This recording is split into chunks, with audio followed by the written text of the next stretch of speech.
chef de l'État Idriss Déby Itno, chef suprême des armées, reçoit la solidarité et fidélité de ses frères d'armes suite à l'accident d'avion qu'il a connu à Kalaït le 28 octobre dernier.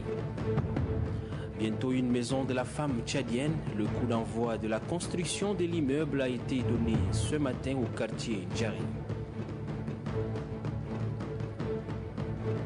Rendre compte des 4 ans d'activité, tel est l'objet de la rencontre d'échange tenue ce matin entre le comité sportif tchadien et les présidents des fédérations sportives. Et puis à suivre dans ce journal, à la fin de ce journal, la lecture d'un décret. Madame, Messieurs, bienvenue à ce journal télévisé en français. Je le disais en titre, le chef de l'État Idriss Déby Itno a reçu ce matin le d'État général des armées et les commandants des grandes formations militaires conduits par le ministre de la Défense nationale. Ils sont allés renouveler leur solidarité et fidélité au président de la République, chef suprême des armées, Idriss Déby Itno, suite à l'accident d'avion qu'il a connu à Kalaït le 28 octobre dernier. Nassour Nojiti. Il est 11 h, c'est vendredi 9 novembre 2012. La mise en place est terminée dans la salle d'audience de la présidence de la République. Le protocole d'État annonce l'entrée du président de la République, chef de l'État, chef suprême des armées. Le chef d'état-major général des armées, le général de division, Yambay Massira Abel, ordonne le salut au chef suprême des armées. Le chef de l'État, chef suprême des armées, Idriss Déby Itno, leur ordonne de se mettre à l'aise. Ordre exécuté. C'est dans ce décor que commence la cérémonie de solidarité et de fidélité au chef suprême des armées avec l'allocution du ministre délégué auprès de la présidence de la République chargé de la défense nationale et des anciens combattants. C'est le lieu de remercier le Tout-Puissant et de le glorifier pour avoir épargné le Tchad d'un chaos dont lui seul connaît le désastre pour le moins dramatique qui en résulterait pour notre pays. Excellences, vos frères d'armes sont les premiers concernés par le drame que la Providence a écarté de votre personne, car ils savent mieux que quiconque les risques que vous avez toujours pris lorsque le pays est au bord de dangers éminents et ce, souvent au prix de votre vie. Aussi expriment-ils une fois encore, à travers moi, leur gratitude. Excellences, vous avez mis le pays sur le rail de l'émergence, sur le rail du développement. Et cela ne peut se faire sans une armée responsable, sans une armée nationale, sans une armée restructurée, refondée, rénovée. Après cette allocution, la quarantaine d'officiers généraux et supérieurs de l'état-major général des armées et le commandant des grandes formations ont tenu à exprimer au président de la République, chef de l'État, chef suprême des armées, leur indéfectible fidélité et honneur de servir la patrie. Debout, le chef de l'État a serré les mains de chacun d'eux en répondant à leurs vœux en ces termes, je cite, « Merci beaucoup », fin de citation. Justement, par rapport à l'accident de l'avion présidentiel survenu à Kalaït, une marche de soutien a été organisée à Bibidja. La population était sortie exprimer sa compassion et remercier le Tout-Puissant pour avoir sauvé la vie du chef de l'État. Gandata Wamia. La population de Bébéja et ses environs a délaissé ses activités quotidiennes pour apporter sa compassion et son soutien au chef de l'État Idriss Déby Itno, qui a échappé miraculeusement à un accident d'avion à Kalaït. Ce sont toutes les couches sociales du département de la NIA qui ont voulu, à travers cette marche, remercier le miséricordieux d'avoir évité au peuple tchadien le pire. Après avoir parcouru les différentes artères de la ville de Bébidja, la caravane s'est arrêtée à la place publique du chef-lieu du département. Le département de la NIA souhaite une longue vie à son excellence Idriss Déby Itno et son gouvernement, et de parachever son programme politique de la Renaissance et d'assurer le développement harmonieux de notre pays, le Tchad. J'adresse de tout mon cœur à toute la population venue nombreuse de soutenir le président de la République. Que le Dieu Tout-Puissant nous bénisse tous. Ce fut également une occasion pour les religieux d'adresser des prières et des témoignages à Dieu pour avoir sauvé le chef de l'État et sa délégation de cet accident qui a failli être tragique pour le pays.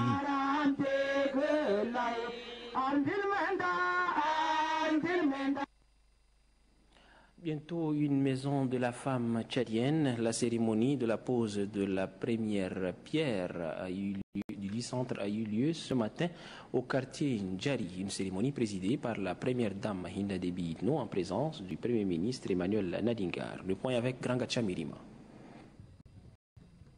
Éduquer une femme, c'est éduquer une nation. C'est fort de cet adage que les plus hautes autorités ont inscrit les femmes et la jeunesse au cœur du programme du développement socio-économique du Tchad. Ainsi, après l'hôpital de la mère et de l'enfant, un deuxième grand pas vient d'être franchi en faveur des femmes.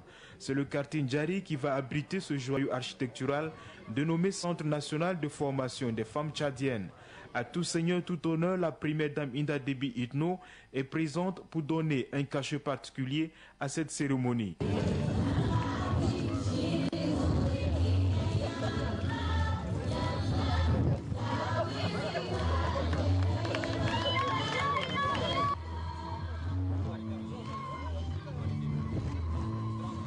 La femme tchadienne est placée au centre des préoccupations du président de la République, Idriss Déby Itno, qui la souhaite au cœur des instances de décision.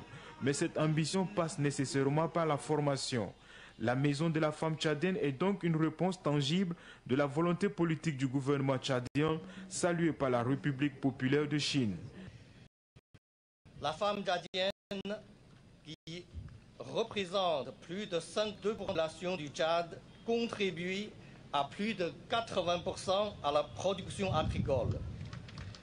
Forte de cette lourde tâche, elle constitue l'actrice majeure du développement et de la renaissance du pays, enclenchée par les plus hautes autorités. La femme tchadienne demeure indéniablement le souffle de la nouvelle dynamique amorcée. Le gouvernement a des grandes ambitions pour son développement et la femme tchadienne occupe une place de choix. Le Centre national de formation des femmes tchadiennes sera un haut lieu de promotion des mères, sœurs, épouses et filles tchadiennes. Il s'attellera en particulier à créer les conditions de la réalisation de la parité hommes-femmes dans les différents secteurs de l'activité économique du pays. Bâti sur une superficie de 2,4 hectares, les travaux de construction du Centre national de formation des femmes tchadiennes sont assurés par la société Groupe de la Compagnie économique et technique internationale de Shandong en République populaire de Chine. La cérémonie de réception de la Maison de la femme tchadienne est prévue dans 20 mois. Un projet de 6,2 milliards de francs CFA.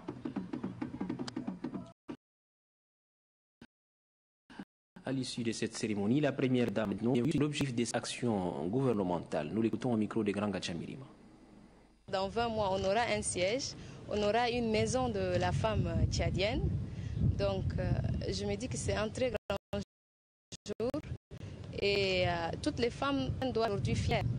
Fières pourquoi? Parce qu'on aura dans 20 mois une maison où toutes les femmes tchadiennes vont se retrouver à l'intérieur, où nos sœurs viendront des régions pour être formées ici. Il y aura plusieurs centres de formation à l'intérieur. Lorsqu'on avait pris, c'est vrai, l'initiative, on a pensé à la poterie, on avait dit à nos frères chinois qu'eux, ils sont très avancés dans disons, les broderies, la poterie. S'ils peuvent nous faire quelque chose de ce genre pour former au moins les femmes tchadiennes. Et c'est grâce au gouvernement chinois qu'on aura notre maison. Et c'est vraiment un très grand plaisir. Je l'avais tantôt dit que en mars 2015, on se regroupera ici, du 1er au 7. Donc ça sera un très grand événement et puis une fierté pour toute la femme tchadienne. Depuis quelques jours, le ministère de la fonction publique organise un concours de recrutement des sages-femmes à la fonction publique. Ce matin, le ministre en charge du département et le secrétaire d'État à la santé publique se sont rendus à l'ENAS où ils ont visité les candidates admises pour la deuxième phase du concours. Estelle Abdelkader. Le ministère de la fonction publique et celui de la santé publique collaborent étroitement pour le recrutement des sages-femmes. Après la phase de présélection, les candidates sont soumises aux épreuves pratiques. Le ministre de la fonction publique et le secrétaire d'État à la santé rencontrent ces candidates pour s'enquérir de l'avancement de leurs travaux. La phase pratique du concours se déroulera à l'hôpital de la mère et de l'enfant et à l'hôpital de l'amitié chino-tchadienne. Le ministre de la fonction publique a saisi l'occasion pour se réjouir de l'organisation de ce concours. Votre formation engage le gouvernement. Je veux vous souhaiter bonne chance pour la phase pratique qui a 60% de résultats. Le secrétaire d'État à la santé interpelle pour sa part les écoles privées impliquées dans le processus à respecter le cahier des charges. La santé, c'est un département vraiment sensible. On s'occupe de la santé des Tchadiens, comme le ministre de la fonction publique vient de dire. Nous, on cherche vraiment des gens de qualité. Elles sont actuellement 25 sages-femmes formées à poursuivre la phase pratique de ce concours de recrutement. Au début, elles étaient 174 candidates. Le ministre de l'Agriculture et de l'Irrigation s'est rendu pour sa part à Abgaoui, un village situé à 60 km de N'Djamena. Accompagné des techniciens de son département, il est allé constater les dégâts causés par les eaux de pluie. Marale Joséphine. C'est dans le cadre de suivi et évaluation des campagnes agricoles de l'année en cours que le ministre de l'Agriculture et de l'Irrigation a effectué cette descente sur le terrain. Il est accompagné dans ce déplacement par les différents chefs de service de son département. À Abgaoui, où le ministre est passé, il a eu une rencontre de travail avec les producteurs. 273 champs de maïs, du riz et de sorgho sont autant de pertes causées par les inondations selon la population. Elle sollicite l'appui du gouvernement afin de subvenir à ses besoins pendant cette période difficile. Le chef du département de l'agriculture et de l'irrigation, Djimé Adoum, tout en reconnaissant le travail abattu par la population de ce village, a affirmé que des efforts ont été consentis par le gouvernement pour la prise en charge des sinistrés. Toutefois, il promet s'investir personnellement auprès des plus hautes autorités afin de répondre favorablement aux attentes de celles-ci. Le ministre a invité tout un chacun à s'adonner à la culture de contre-saison car, dit-il, elle lui permettra de lutter contre la famine dans sa localité. Une nouvelle brève, des sacs de mil, du riz, des cartons de savon et des couvertures. Ce sont là l'œuvre de différents partenaires, à savoir la mairie de N'Djamena, le ministère de l'Intérieur, le Fonds des Nations Unies pour la population, le HCR, le maire et les députés du 3e arrondissement. Au total, 50 ménages installés dans les locaux du 3e arrondissement qui ont bénéficié de cette assistance. Une assistance, selon le maire Mohamed Ahmed Banhaji, la 3e du genre, s'inscrit dans le cadre de ses actions en faveur des habitants du carré 3 de Sabangali victimes d'inondations. Il remercie les différentes organisations et les personnes de bonne volonté qui se sont donné main forte pour cette action humanitaire. Pour Mohamed Jida Mamar, député du 3e arrondissement, en dehors des gestes d'amour et de solidarité, il est question d'exhorter les sinistrés à regagner leur domicile. Dans le cadre de l'exécution de son programme de la mécanisation de l'agriculture, le PNSA, Programme national de sécurité alimentaire, vient de remettre des matériels agricoles au profit des producteurs de la région du lac. C'était en présence du gouverneur de la région et des autorités administratives, civiles et militaires. Aroum Abdelkader. Djendjegi, un rythme du terroir qui ne se danse que pendant les grands jours. Le gouverneur de la région du lac Adoum Dangaïna Kourguet réceptionne 47 tracteurs et 22 motopompes destinés aux producteurs et autres groupements agricoles. Cet appui vient du programme national de sécurité alimentaire dont l'objectif est de mettre les Tchadiens à l'abri de toute insécurité alimentaire. Au vu des potentialités dont dispose cette partie du pays, le chef d'antenne du PNSA de la région, Mohamed Seyd Kidigodi, indique que ces matériels vont permettre aux agriculteurs d'intensifier leurs activités maraîchères. Un périmètre de 6 000 hectares est donc aménagé pour cette campagne de contre-saison. Le représentant du coordinateur national du PNSA, Hamidou Boubakari, invite les agriculteurs à produire plus pour que la région du lac puisse garder son statut du grenier du pays. Il promet donc un appui en semences, une aubaine pour les producteurs de la région. La population est contente de recevoir ces matériels. Ça fait la fierté des producteurs de la région. On mettra bientôt ces tracteurs en marche pour en tirer profit. Vraiment, on est beaucoup même contents. Un sentiment qui partage le gouverneur de la région qui ne doute pas des bienfaits de la mécanisation de l'agriculture. Plusieurs actions menées par les PNSA ont permis de relancer les activités agricoles dans l'optique de dynamiser la production agricole de façon générale. Ces actions comprennent, entre autres, le moyen d'exor, entendé par la motopompe ou pompe immergée, les petits matériels et équipements agricoles, des aménagements hydro-agricoles, les intrants, semences, produits phytosanitaires, carburants, l'appui à l'élevage et à la préservation de l'environnement, l'amélioration des conditions nutritionnelles, etc. Une descente sur les périmètres aménagés pour la culture de contre-saison a permis à la délégation d'assister à une démonstration des tractoristes. Après le Wadaï, le ministre de la Jeunesse et des Sports se trouve dans la région de Wadifira. À Biltine, Haïkal Zakaria Djibrine a eu des séries de rencontres avec les organisations des jeunes avec qui il a été question des modalités d'octroi du Fonds national d'appui à la jeunesse. Doba Robert. Le ministre de la Jeunesse et des Sports, Haïkal Zakaria Ben Djibrine, est à Biltine dans le Wadifira pour sensibiliser les jeunes sur les opportunités offertes par le Fonds national d'appui à la jeunesse. Pour aider les jeunes de Wadifira à mieux appréhender ces opportunités, le ministère a initié une formation en entrepreneuriat à l'intention des responsables d'associations et des organisations de la jeunesse de Biltine. Avec cet ambitieux projet, souligne le gouverneur de la région de Wadifira, les jeunes de sa circonscription administrative pourront enfin se prendre en charge. Mohamed Delio invite donc les jeunes à faire ces projets qui est à mettre à l'actif du président de la République Idriss Déby Itno. Situant le but de sa mission à l'intérieur du pays, le ministre de la Jeunesse et des Sports Haïkal Zakaria Ben Djibrine souhaite voir la jeunesse tchadienne plus entreprenante et rigoureuse dans la gestion des fonds qui seront mis à leur disposition.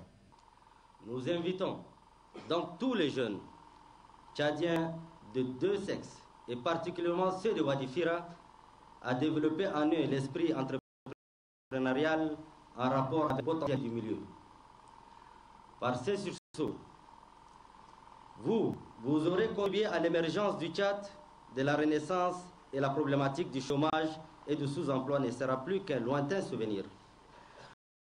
Mon département, par le biais du Fonds national d'appui à la jeunesse, accompagnera les jeunes de 18 à 35 ans désirés de s'installer à leur propre compte en finançant les projets élaborés après leur formation en entrepreneuriat et dans l'esprit de la Charte africaine de la jeunesse ratifiée par le Tchad en 2008. Haïkal Zakaria Ben Djibrine a mis terme à sa tournée de sensibilisation et d'information dans le Wadifira par la visite du chantier du stade Omnisport de Biltine. Ici, les travaux semblent en bonne voie, ce que le ministre de la Jeunesse et des Sports a salué. Dans le reste de l'actualité, les conseillers municipaux et cadres du ministère de l'administration du territoire et de la décentralisation ont mis un terme à leur formation. Formation axée sur la planification, la gestion communale et la décentralisation. La clôture est faite par le secrétaire d'État à l'administration du territoire, Mohamed Mbodou Abdoulaye. Reportage Estelle Abdelkader. Ils sont plus de 85 cadres venus du ministère de l'administration du territoire et de la décentralisation, du gouvernorat et de la mairie d'N'Djamena à recevoir leurs attestations. Pendant 3 semaines, ils ont échangé sur 5 modules, à savoir l'organisation et l'attribution des collectivités territoriales décentralisées, les modalités de collaboration entre les services déconcentrés de l'État et les collectivités territoriales décentralisées, le contrôle de l'égalité, l'élaboration, l'exécution du budget communal, ainsi que la mise en œuvre des plans de développement communal. Après les échanges en atelier, les participants ont présenté la synthèse de leurs réflexions et quelques recommandations. Au gouvernement d'adopter tous les décrets d'application de la loi numéro 9 portant un statut particulier de la ville de N'Djamena. C'est revaloriser la filière des collectivités territoriales de l'ENA. Au ministère de l'administration du territoire et de la décentralisation, de faire assister le maire et ses adjoints lors des prochaines sessions de formation. Le secrétaire d'État à l'administration du territoire et à la décentralisation, Mohamed Mbodou Abdoulaye, se réjouit de la tenue de cette formation qui, selon lui, concourt à la politique du chef de l'État en matière du projet de développement. Vous retournez dans vos services respectifs avec de précieux outils de travail. J'en suis convaincu. Je pense que vous serez désormais apte à mieux cerner les différents paramètres de la politique de la décentralisation, car vous, conseillers municipaux de la ville de N'Djamena, vous contribuez efficacement à l'approfondissement et à l'ancrage de nouveaux modes de gestion administrative et financière dans les habitudes quotidiennes de vos concitoyens. L'attaché de coopération Patrice Thévier réitère l'engagement de la France à soutenir les actions du gouvernement dans la mise en œuvre de la décentralisation. Pour leur part, les enseignants du supérieur se sont retrouvés cet après-midi à Darda pour revoir quelques dysfonctionnements liés au système LMD, licence master doctorat. C'est autour du thème implémentation du système LMD à la faculté des sciences économiques et de gestion que les participants se concertent. C'est le recteur de l'université de N'Djamena qui a ouvert les travaux. Adombé Hortense. Du système classique en passant par le système modulaire, les autorités en charge de l'enseignement supérieur appliquent depuis 2008 le système licence, master, doctorat, LMD. Dans ce système, les matières sont semestrialisées et le volume horaire converti en crédit. Mais dans sa pratique, les enseignants-chercheurs font face à quelques dysfonctionnements. À ces assises, ils se concertent pour une éventuelle harmonisation. Donc nos enseignants doivent maîtriser tout cela et doivent également savoir qu'il existe également l'itinérance des étudiants. Un étudiant d'une faculté de sciences économiques et de gestion peut suivre une matière complémentaire ou itinérante dans une autre faculté. Sa note est transmise administrativement parlant de la faculté où il la suit vers sa faculté d'origine. Il existe également le travail personnel de l'étudiant, qui est évalué également et converti en crédit. Pour mieux harmoniser le système LMD et renforcer la capacité de compréhension des participants à ce sujet, les thèmes relatifs aux tests régissant le système LMD et les enjeux et défis de la recherche seront débattus. L'initiative pour la transparence des industries extractives, ITIE, a organisé hier au CEFO une journée d'information sur son deuxième rapport. But informer la population sur la gouvernance des revenus publics des industries extractives. Anastasie Bissi nous fait le point. Ce deuxième rapport de l'initiative pour la transparence des industries extractives ITIE présente premièrement les revenus perçus par l'État tchadien auprès des entreprises extractives. Le document rapporte également les paiements déclarés par ces entreprises pour les années 2007, 2008 et 2009. Pour l'organisation, il s'agit d'éclairer la population sur la gouvernance des revenus publics issus de l'exploitation du sous-sol. Le Haut Comité national de l'ITIE s'est basé sur les déclarations des entreprises et de l'État pour produire le rapport. Et le résultat présente des écarts de flux. En réalité, bon an, mal an, depuis la mise en exploitation de notre pétrole, le taux varie entre 60 et 70-75%. De ressources pétrolières dans cette cas. Donc, on sont évalués à peu près à 35% de recettes ordinaires. Il peut y avoir une différence du fait de cette fluctuation de taux. Il peut aussi y avoir, disons, un écart du fait qu'il y ait une erreur, par exemple, dans le calcul des impôts. Pour le vice-président de l'ITIE, Mandonodi Gilbert, ce document est un outil au service du développement. Il contribue à améliorer le dialogue sociopolitique, à réduire la pauvreté et consolider le développement durable du pays. La société civile tchadienne s'agrandit avec la naissance d'une nouvelle entité dénommée Association pour l'Union et le Développement Global.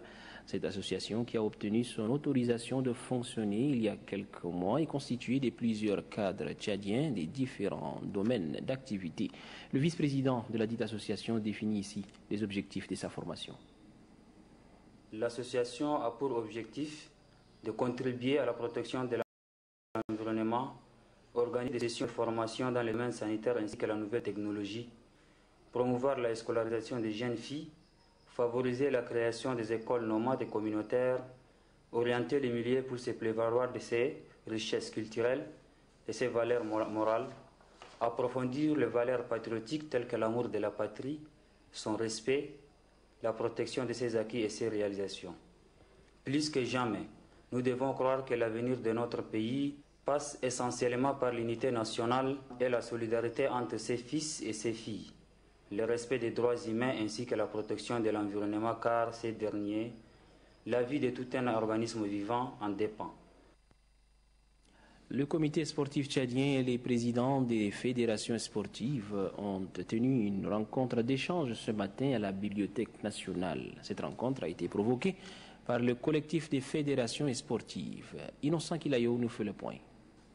C'est la correspondance adressée par le collectif des fédérations sportives au bureau exécutif du comité sportif tchadien qui est à l'origine de cette rencontre d'échange. Dans cette correspondance, le collectif des fédérations sportives demande au bureau du COST de rendre compte de ses 4 ans d'activité. Un rappel à l'ordre qui n'est pas du goût du bureau exécutif du COST. Vous avez dit le COST depuis 4 ans, ils n'ont rien fait. Ils n'ont rien fait dans les courriers. Vous avez même été plus loin. Vous connaissez ce que vous avez écrit. Pour le secrétaire général du comité sportif tchadien, en 4 ans, son institution a mené beaucoup d'activités.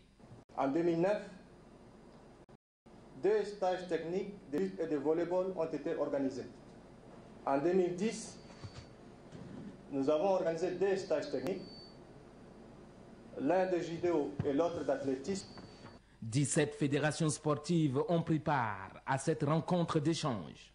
Le bureau exécutif du comité sportif tchadien a profité de cette rencontre pour annoncer la tenue de l'Assemblée générale ordinaire. Cette Assemblée générale ordinaire se tiendra en décembre 2012. Le nouveau bureau exécutif qui sera élu à l'issue de cette Assemblée générale ordinaire aura un mandat de 4 ans. À l'étranger, effondrement d'un building à Accra au Ghana. Quelques dégâts matériels ont été enregistrés. La population dénonce la mauvaise construction de cet immeuble. Des précisions avec Gladys Mariva de l'ITV. On en sait un peu plus sur les raisons de l'effondrement du centre commercial d'Accra mercredi matin. Selon les premiers résultats de l'enquête, l'immeuble de 6 étages n'avait pas de permis de construire. Les survivants sont sous le choc. Un manager m'a demandé de mettre une enseigne dehors parce qu'on devait faire des soldes aujourd'hui. À ce moment-là, un pilier du building m'a frappé à la tête et je suis tombé ici. Les opérations de secours ont permis de sauver 67 personnes. Certaines sont restées très longtemps sous les décombres. Elles ont été conduites à l'hôpital. On cognait de toutes nos forces contre une porte et c'est comme ça qu'ils nous ont trouvés. Ils ont creusé un trou jusqu'à nous et j'ai pu passer ma tête et être secouru. En pleine campagne pour la présidentielle, le président ghanéen a annulé un déplacement pour se rendre sur place. Rapidement, le gouvernement a mis en cause la fiabilité du building. Il suffit de regarder les débris pour voir que la construction était de mauvaise qualité. Je peux vous assurer qu'il y aura une enquête. La priorité, c'est de sauver les vies, mais après, le constructeur devra répondre à nos questions. L'enquête fait état d'un mélange de ciment qui n'était pas aux normes.